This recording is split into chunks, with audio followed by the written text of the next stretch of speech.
दोस्तों आज हम पढ़ेंगे नंबर सिस्टम के बारे में।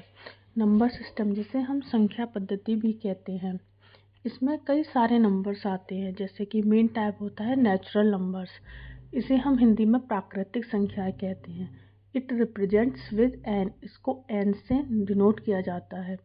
यह वस्तुओं की संख्या गिनने में काम आती है। For it is used for counting the numbers like 1, 2, 3, 4, 5। याद रखिएगा इसके अंदर जीरो नहीं आता है। और जब हम जीरो के साथ सारे नेचुरल नंबर को शामिल कर लेते हैं या प्राकृतिक संख्याओं को शामिल कर लेते हैं तो ये क्या कहलाती हैं? पूर्ण संख्याएं। ये पूर्ण संख्या क्या होंगी? जीरो सहित सभी प्राकृतिक संख्याएं, जैसे 0, 1, 2, 3, 4, 5, 6। अब बात करेंगे हम इंटीजर्स की, यानी कि पूर्णांक संख्याएं। इसको हम जेड से डिनोट करते हैं। इसमें क्या होगा? सारी संख्याएं हैं जो माइनस भी हों और प्लस भी हों, पर वो पूर्ण हों।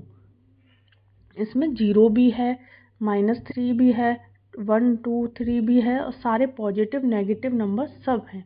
इसके बाद हम पढ़ेंगे रेशनल नंबर्स, यानी कि परिमेय संख्याएं।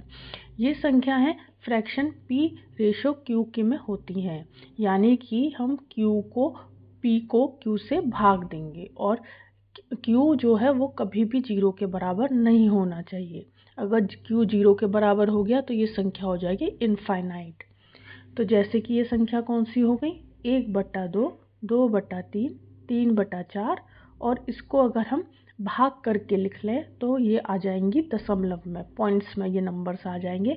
जैसे कि 3.25, 5.5 और भी आप निकाल सकते हो।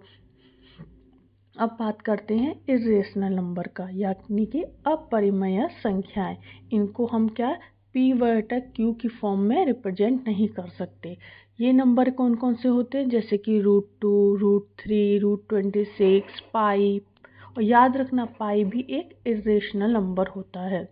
अब बात करते हैं हम रियल नंबर्स की, यानी कि वास्तविक संख्याएं। तो ये वो सारे नंबर्स होते हैं, वो सारी संख्याएं होती हैं जो एक नंबर लाइन पर दर्शाई जा सकती हैं। इसके अंदर रेशनल, इरेशनल सभी तरह के नंबर्स होते हैं। ठीक है, जैसे कि 1/2 ये क्या हो गया? Rational number. 3/4 ये रेशनल नंबर। और ये √2, √3 ये क्या हो गए? अपरिमेय संख्याएं। और पाई भी क्या होगा? अपरिमेय संख्याएं। अब बात करते हैं हम इवन नंबर्स और ऑड नंबर्स की। इवन नंबर वो नंबर होते हैं जो पूरे के पूरे 2 से विभाजित हो जाएं। जैसे कि 2, 4, 6, 8, जो भी, मतलब 2 का पहाड़ा या 2 की टेबल में जो जो नंबर आते हैं वो सारे नंबर्स क्या होंगे? Even number. ऑड नंबर क्या होंगे? Just opposite the even number. जो नंबर इवन नंबर में नहीं है वो ऑड हो जाएंगे, यानी कि जो 2 से पूरी तरीके से विभाजित नहीं होते वो सारे नंबर्स हो जाएंगे ऑड नंबर। जैसे कि 1, 3, 5, 7। ठीक है, अब आगे बढ़ते हैं। आगे क्या है? प्राइम नंबर और कंपोजिट नंबर।